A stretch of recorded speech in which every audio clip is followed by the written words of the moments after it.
你知道吧？刚才那份合同只要一签，即便是蓝红向孙超越发起了诉讼，咱们作为孙超越的律师，不管案子输赢，都能得到一大批预付款，知道吗？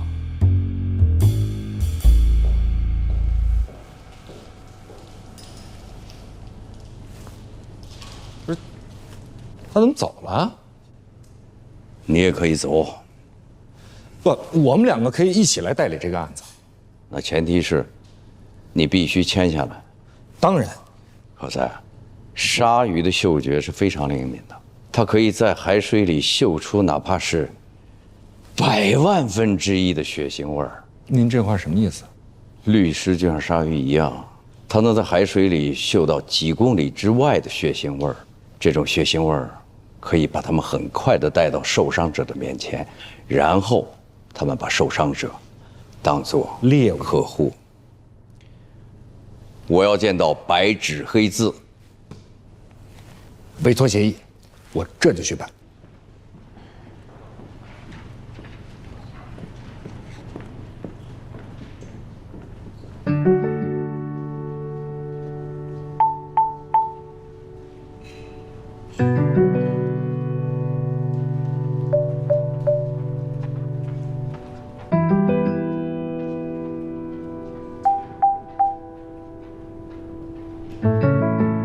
你什么时候来的？在你跟孙超越翻脸的时候，你都看见了，我觉得你特别的慢。应该的。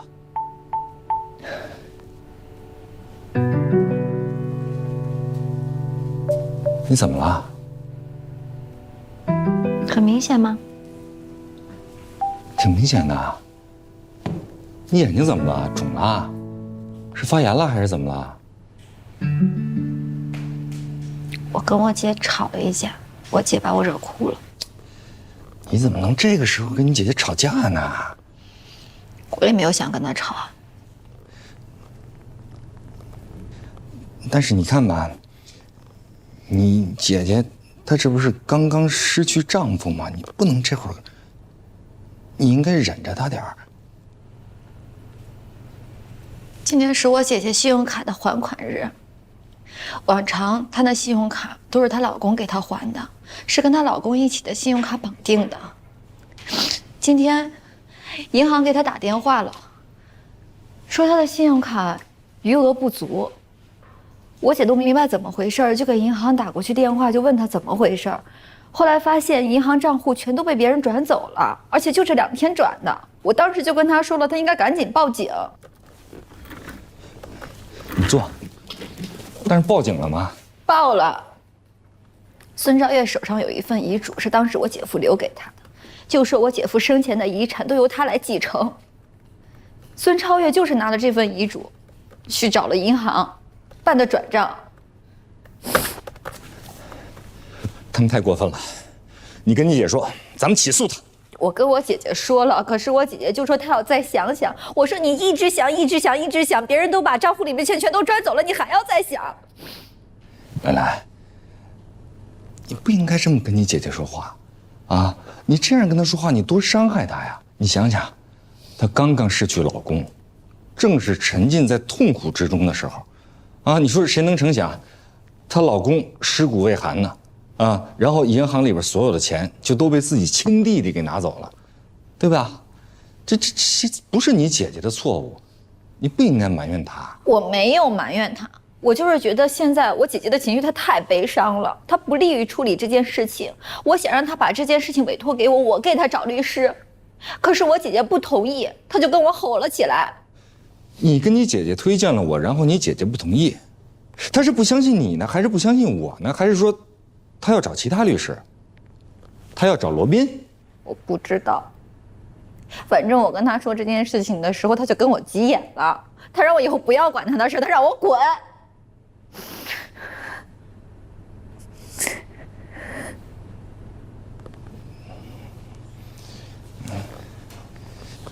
那你坐下，你坐下吧。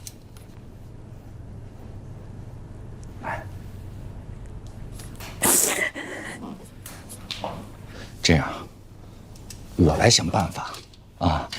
你先不要急，好吗？你先回去，我一定会想出办法的。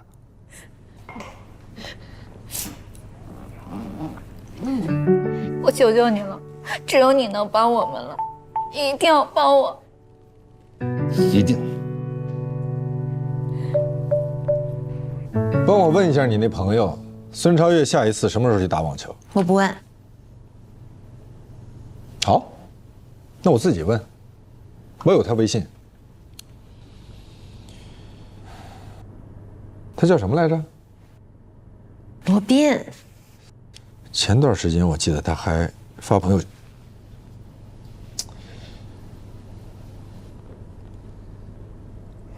这女的好面熟啊！她是蓝红的妹妹。他们俩怎么会走到一起去？她是蓝红的助理。我知道她是蓝红的助理，她叫兰兰。我是问她怎么会和何塞走到一起？你把我电话给我。不给，你先回答我问题。他来找何塞有事儿，何塞出于礼貌把他送出来，所以他们走在一起。你说的是走在一起，你说的呢？走到一起，这有什么区别？当然有区别了。走在一起是指两个人并排走在一起，走到一起是说这两个人有事情。你也太敏感了吧？我看到了爱的种子，就一点点哦，但是很快就要破土而出了。我想起来了，原野，你那朋友叫原野。你不许跟他联系，如果他主动跟我联系呢？也不许。你怕什么？怕我去撒种子，还是怕他破土而出？我是不允许你通过原野联系孙超越，那我通过别人，通过谁也不许，就是不许你联系孙超越。邂逅呢？你敢？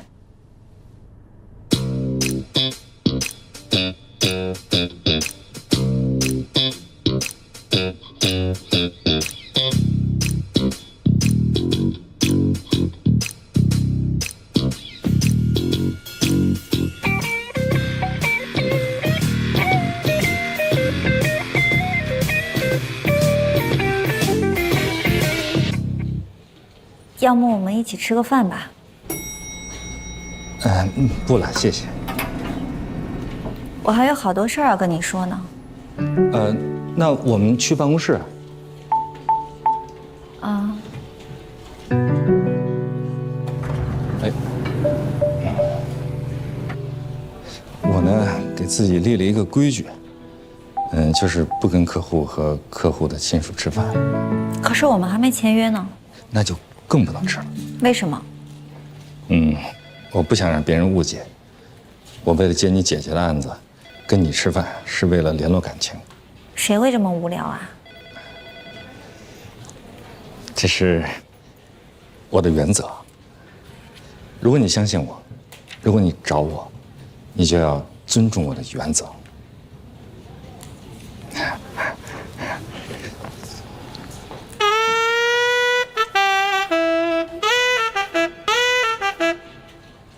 我从来都没有见到过像您这样严于律己、尊重原则的人。您不像活在这个世纪的人。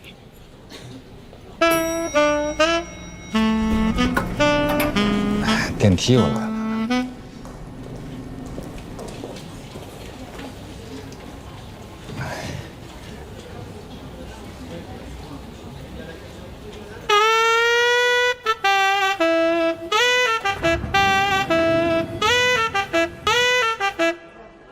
何塞让我找小天，说让小天也回来，但是我一跟小天说这事儿吧，他就急，跟疯狗似的。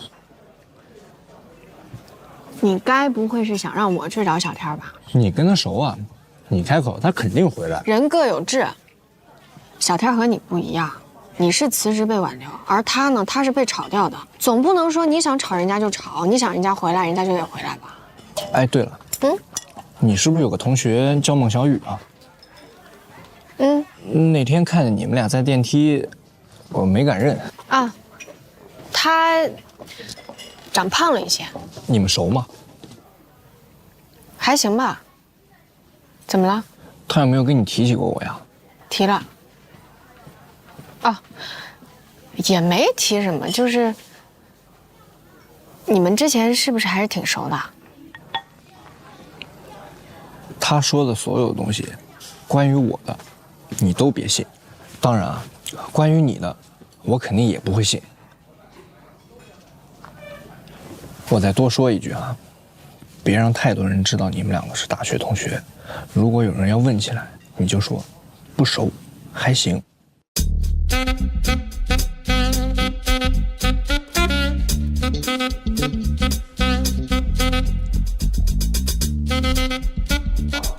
来，老师，您找我？把衣服脱了。脱衣服？对，好。我要送你一身西装。来，不是，何老师。哎，别客气啊，给他量量。何赛老师不用，我给他量。我一直看你这身衣服别扭啊，穿在身上窝窝囊囊的。我们干律师这一行，一定要注意自己的仪容和仪表。佛要金装，人要衣装，啊，穿衣服穿的不是衣服，穿的是修养。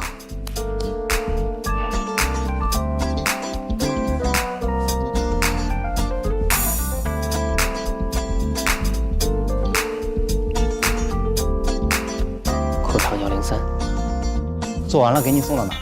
当然送到这儿来。他是我们律所的啊，他是我们律所最优秀、最年轻的律师。好，那您先忙着，我们先走了。好，谢谢，再见。哎，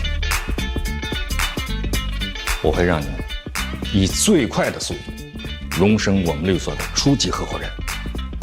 你不会去顾及他，你肯定不会去顾及他。他们别人在那儿传瞎话啊，都传到我耳朵里了，说是人力啊把你的辞职信交给了封主任。我当时我就给否认了，这是不可能的事情，对吧？这是你的签字吗？这是我的，这不是你的签字，这是我的签字，这就不是你的签字，你看错了，我认识你的签字。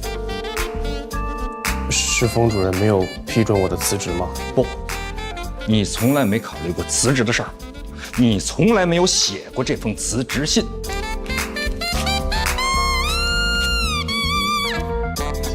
顾杰是你的老师，但是他绝对不能把你从我这儿带走啊！你不是他的个人财产。坐。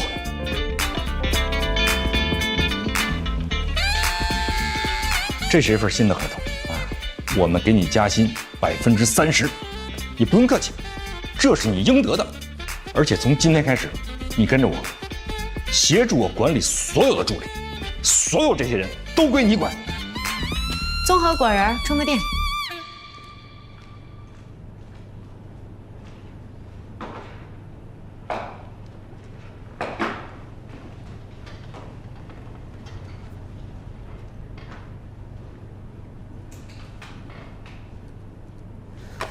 何塞把高峰也给留下来了。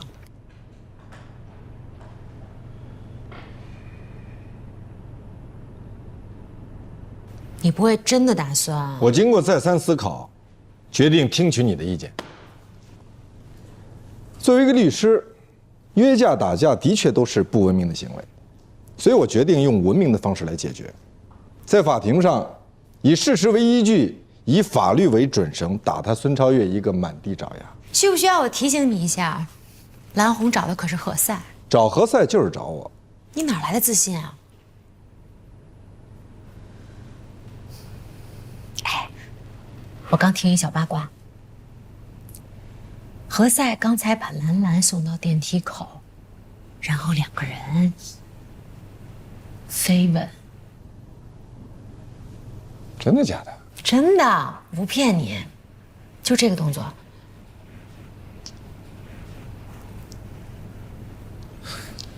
兰兰都已经上了电梯了，何塞还自己在那儿飞呢。行了，别再说了。为什么？蓝红的妹妹和何塞好了，如果他们真的成了一家人，何塞已经走到门口了。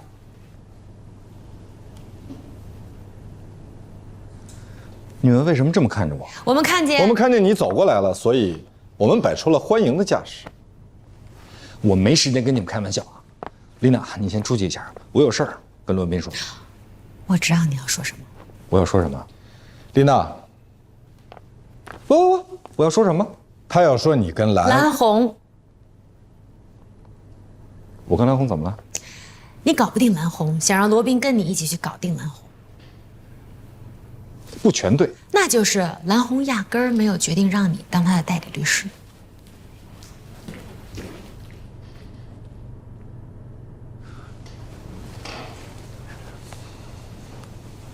去哪儿？你希望去哪儿？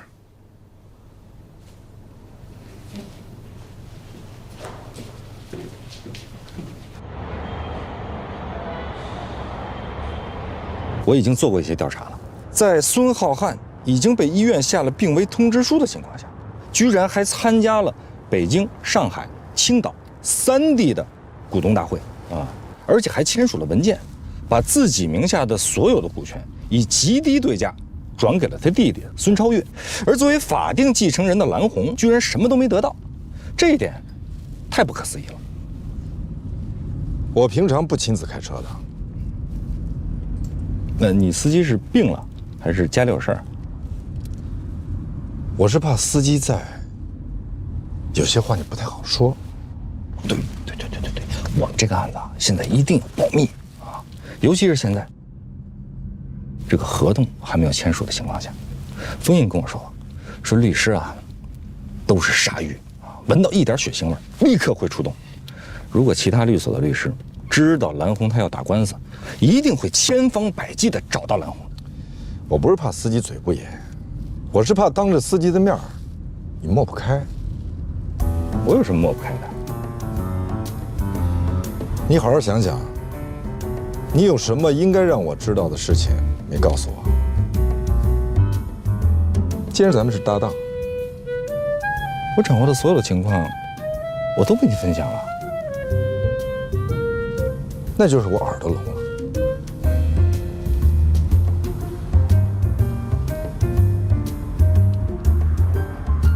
有人跟你说我什么了？你自己好好想想，好好想想。我告诉你，我就是把兰兰送到了电梯上，然后飞吻。没有，绝对没有，那是误传。咱们电梯里可是有监控录像的。不，那就是一个动作。对，动作。吻、拥抱、抚摸，都是动作。不，这些动作什么都没有。但是你知道他喜欢你。我没问过他，我没法回答你。那你喜不喜欢他呢？我没认真想过，以后再跟你说。果然是发芽了。你什么意思啊？我给你讲个故事啊。你说。扁鹊见蔡桓公，我知道啊。扁鹊见蔡桓公，扁鹊跟蔡桓公说：“君有疾在腠理，不治将恐深。”桓公曰：“寡人无疾。”翻译成白话文，就是扁鹊跟蔡桓公说：“大人，您有毛病，如果说不治呢，恐怕以后会加重。”而蔡桓公说呢：“说我没病。”然后呢？然后扁鹊又见了2次蔡桓公，都跟蔡桓公说他有病，而蔡桓公呢都说自己没病，而且蔡桓公他还不高兴了。等到蔡桓公真的有病的时候，他想去找扁鹊，结果扁鹊已经去了秦国，桓侯遂死，蔡桓公他就死了。你知道就好。你什么意思啊？你说我有病啊？恋爱有时候也被称为得了一场病。我没病，寡人无疾。我和兰兰啊，确实是什么都没有发生，起码目前什么都没有。君有疾在腠理，不治将恐深。我们都是成熟、理智的成年人，一段感情是要经过深思熟虑才能够决定是否要开始。那你的意思是你们还没有经过深思熟虑，还没有想好是否正式开始？对，我们还没有深思熟虑。那你并不否认他喜欢你，你也喜欢他，所以你们已经产生了彼此喜欢的小萌芽。不是所有的小萌芽都能够生根发芽，长成参天大树，最后结出果实。但是你承认你们发芽了。哎，你别绕我行不行啊？我和兰兰目前是不会谈恋爱的，因为我是一个有职业操守的律师。我不记得律师职业规范里有哪条规定，律师不可以跟客户的妹妹谈恋爱。但是我绝对不能让别人说我何塞搞定了一个客户，是因为搞定了客户的妹妹。对，我不是这样的人。我说你今天怎么这么冲动呢？我怎么冲动了？那是什么让你冲进了封印的办公室，跟孙超越针锋相对呢？正义感。我还以为是荷尔蒙呢。就是正义感。荷尔蒙也不丢人，我没觉得荷尔蒙丢人，但是你把正义感归于荷尔蒙，那就等于你是侮辱了我的专业，更侮辱我的感情。好，尤其是侮辱了我的职业操守。好，正义感，你赢了。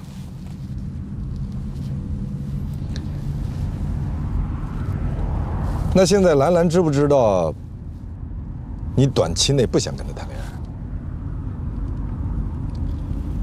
应该知道吧？什么叫应该知道？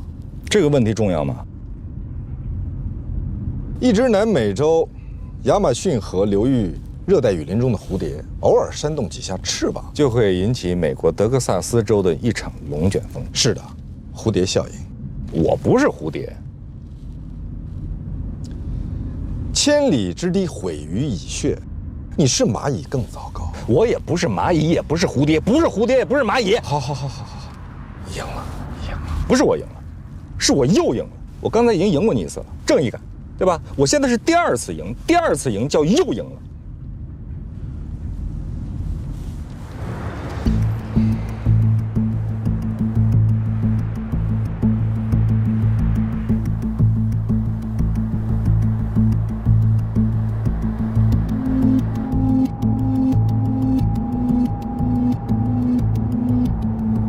我们可能碰到熟人了。谁啊？顾杰。你没看到他的车吗？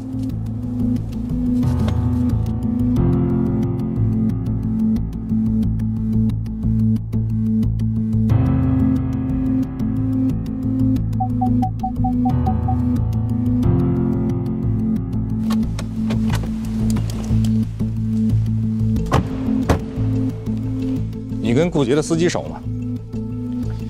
你是想让我问问他，顾杰为什么到这儿来，几点来的，跟谁一起是吗？他的司机是他的心腹。你想，顾杰离开律所，他的司机也跟着走了，他应该什么事都知道。人家是顾杰的心腹，又不是你的。再说，就算什么都知道，为什么要告诉你呢？万一他智商不够呢？你总是习惯把别人想得比较蠢。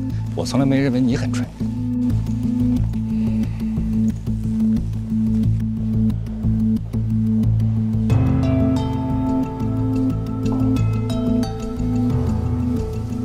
他们为什么不上车，站在路中间啊？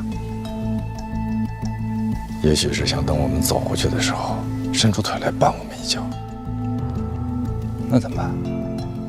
我是说，他待会儿要真伸出脚来的话，踩过去，然后说对不起。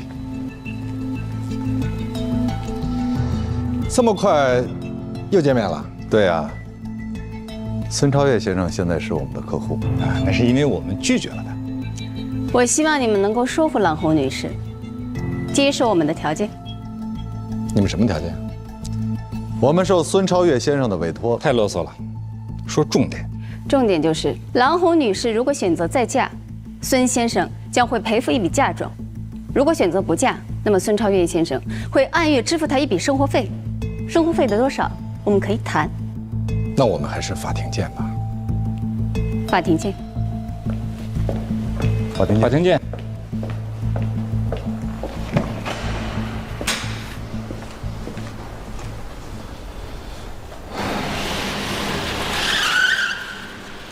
下手真快啊！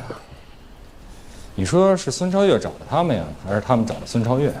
这个问题非常好，但是你应该问兰兰。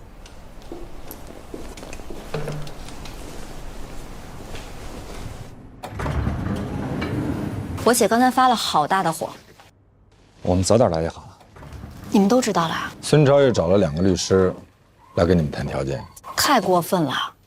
他跟我们说啊，孙浩瀚所有的财产全都是孙家的，说我姐就是一个外人，还给我们念了一遍孙浩瀚的遗嘱，说按照遗嘱上说，我们就是零继承，包括这套房子，都不是我们的。你说气人不气人？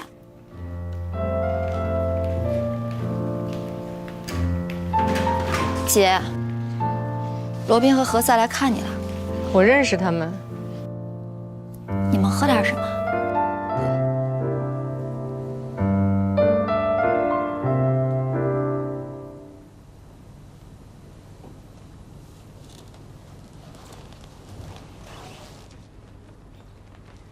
你们是来毛遂自荐的吧？我们不是毛遂啊，但是我们确实希望你能够信任我们，把这个事情委托给我们。我不会委托任何人。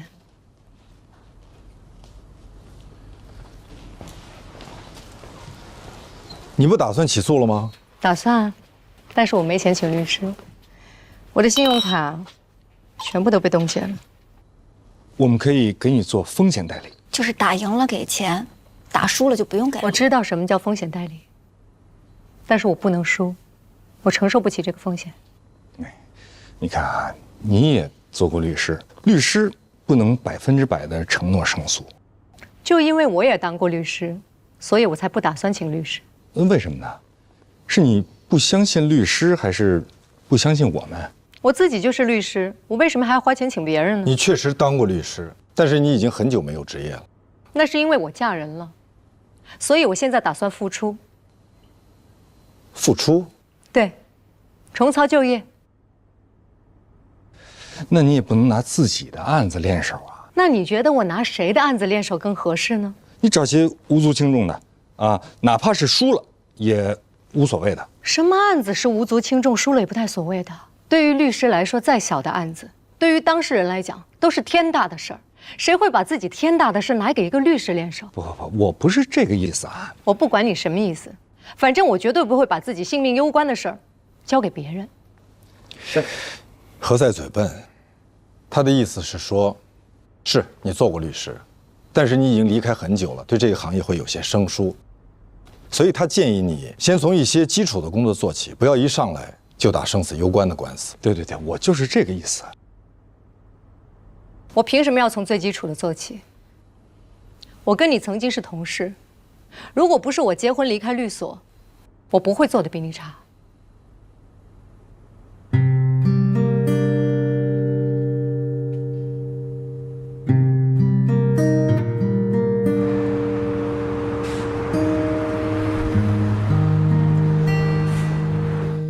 这是给你的，什么呀？你打开看看不就知道了吗？于叔叔送你的，为了表示他对你的谢意。哇，这可是于叔叔手工做的，他手工做的，这什么呀？这是？他是一个工艺美术师，做的什么我也不知道。既然老人有这片心意，你收着就完了啊。谢谢谢谢。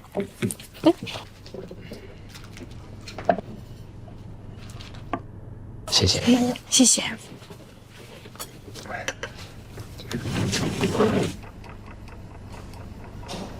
不对，你肯定有事儿求我，对不对？我是有事求你，哎，但不是工作的事儿啊，是我个人的事儿。我想请你帮我一忙。边吃边说，你动筷子。我不的，我怕到时候你跟我说了我帮不上忙，怎么我还吐给你啊？那你要帮不上我忙的话，改天你请我吃一顿啊？不要，我最讨厌的就是欠别人人情。赶紧的，先说。行，是这样，我不是马上要出国留学了吗？我爷爷现在岁数也大了，他的身体状况你也知道，我还是对他有点不放心。哎，你平时没事的时候，你能不能去养老院看看我爷爷，跟他说话什么的？当然没问题了。就这事儿。然后万一啊，我说是万一啊，如果我爷爷病了，他需要签字，万一我要是赶不回来，你能签吗？爷爷没有其他的亲人吗？我爸去世的比较早，我妈后来又结婚了，他身边没有其他亲人了。那你觉得要不要给爷爷找一个议定监护人啊？哎，我找你想帮我的，就是这个事儿。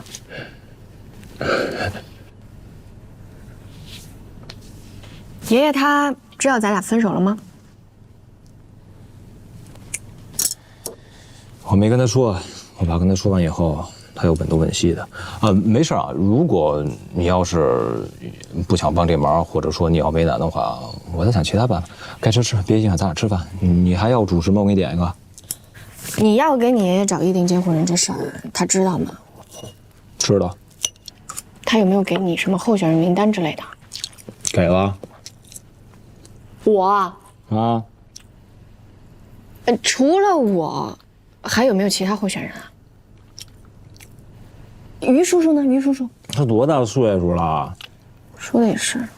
我爷爷是认识你，他也信任你。没事，你要是实在那什么，我就跟他实话实说。那他岂不是很失望？半辈子都过来了，什么失望事没见过呀？也不差这一件。哎，行。真的啊？答应了。这是什么？一顶肩不协议啊！你先看看，看看。哎，你要是觉得没问题的话，过两天我带你公证去。你都已经准备好了。我从来不打无准备的仗啊。那我问你，如果我要是不答应呢？啊？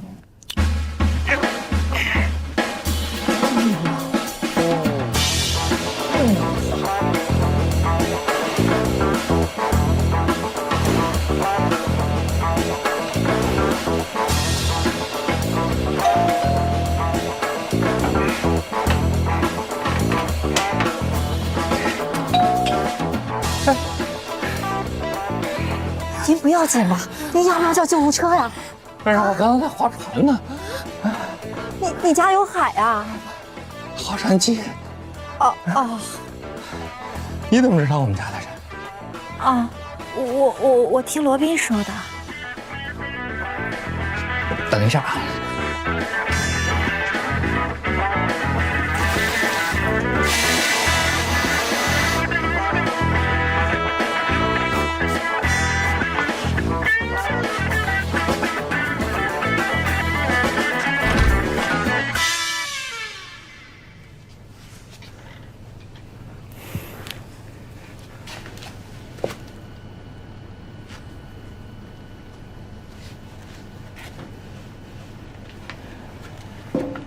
请进。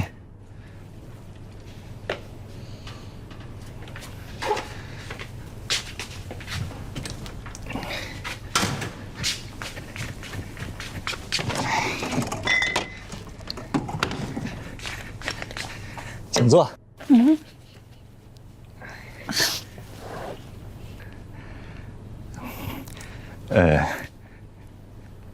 什么事儿啊？我姐知道我喜欢你了。今天你们刚走，我姐姐就问我了，问我是不是喜欢你，我说是。然后我姐姐就问你是不是也喜欢我。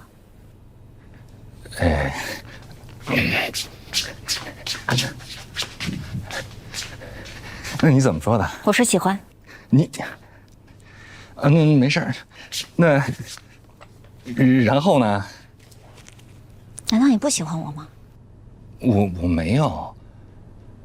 但是吧，没关系的哈。然后你姐姐是怎么说的呀？她问我咱俩发展到什么程度了。就是压根儿还没有开始嘛，对不对？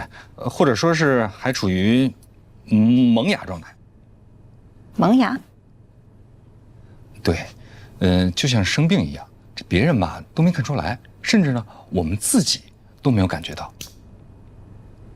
但是如果是名医的话，那就已经看出来了。你说我姐姐是名医呀？你就直接跟你姐姐说呗，这实话实说，对吧？你就把实际情况你告诉你姐，咱们俩之间这事没什么可撒谎的，你就实说就行了。我就是跟我姐姐实事求是的说的，我说我们两个人现在呢是彼此喜欢的阶段，并没有实际发生什么。但是我姐姐就问了，你们两个人为什么没有实际发生什么呢？我说因为何塞老师是一个特别有原则的人，他不喜欢把工作和感情混为一谈。我喜欢有原则的人。谢谢你夸奖，你懂我。那然后呢？然后我姐给我讲了一个故事。什么故事？他有一个朋友是律师，男的。这律师呢还有一个朋友是大老板的儿子。后来有一天大老板犯事了，就给抓起来了。抓起来之后，这个儿子就来咨询这个律师，因为这个大老板把所有的资产都过到了这个儿子的名下。然后这个律师就给他这个傻儿子出了个建议，就是让他跟他自己老婆离婚，把这所有的财产都以离婚财产分割的方式放到他老婆的名下，然后让他老婆带着自己的孩子移民到海外去。你知道这个故事啊？我当然知道这个故事，这不是个故事，这是个真事儿。后来他这个傻儿子呀，就听了这个律师的建议，把所有的财产给了他老婆，让他老婆带着儿子移民到海外。他想等事情都过去之后，再跟他老婆复婚。可是，他老婆没有跟他复婚，而是嫁给了那个给他出主意的律师。也就是说，这个老板用生命换来的钱都被那个律师还有他儿子的老婆给骗走了。这各行各业啊，都有这种没有底线的人。那你姐姐给你讲这故事什么意思啊？你姐跟我做过同事啊，她了解我的为人。我接你姐这案子可不是图了她的家产，你姐居然怀疑我？哦不，我姐不是在怀疑你，我姐姐只是担心你是在审时度势。我审什么时夺什么势啊？就是你在等一个结果，如果这个案子打赢了呢，那就顺理成章，皆大欢喜，你会向我求婚的。但如果这个官司输了呢，输了以后，那我姐姐就身无分文了，那我也是一样的，那你就当做什么也没有发生一样，反正也没有开始。你不要再说了。你跟你姐说，她防着谁都可以，但是她不应该防着我。她这么想我，她就是对我最大的侮辱。你也是哦，我没有这样想，我觉得我姐姐担心是正常的，毕竟她受了这么大的打击，那谁也没想到自己老公的亲弟弟会算计自己的嫂子呀。你根本就不应该跟我说这些，你为什么要跟我说这些呢？我是这样的人吗？你姐姐侮辱了我，然后你把你姐姐侮辱我的话告诉了我。我告诉你是想让你了解我姐姐。我不想了解你姐姐。那你接我姐姐的案子，你就得了解我姐姐的脾气。我现在对接你姐姐的案子一点兴趣都没有。那我呢？也没有兴趣。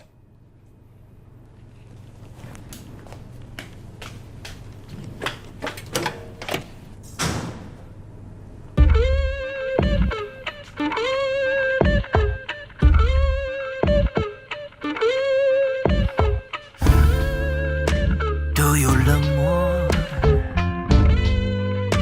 欲望勒索 ，no 起了火，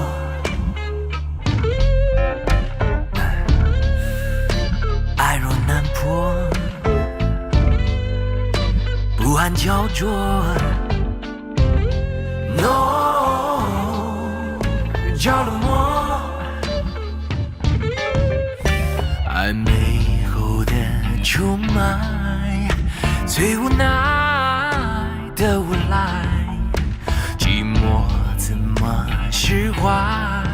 黑夜没时间让它等待，你打破规则，我当背叛者，无辜的下一个，下一个，关眼这空间。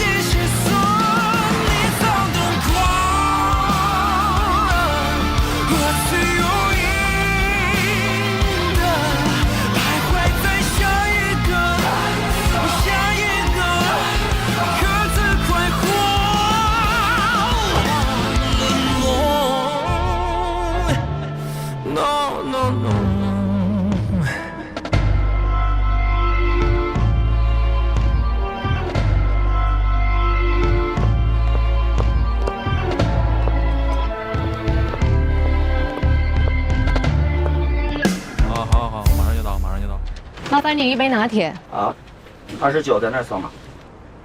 来杯美式。30。蓝红。丽娜，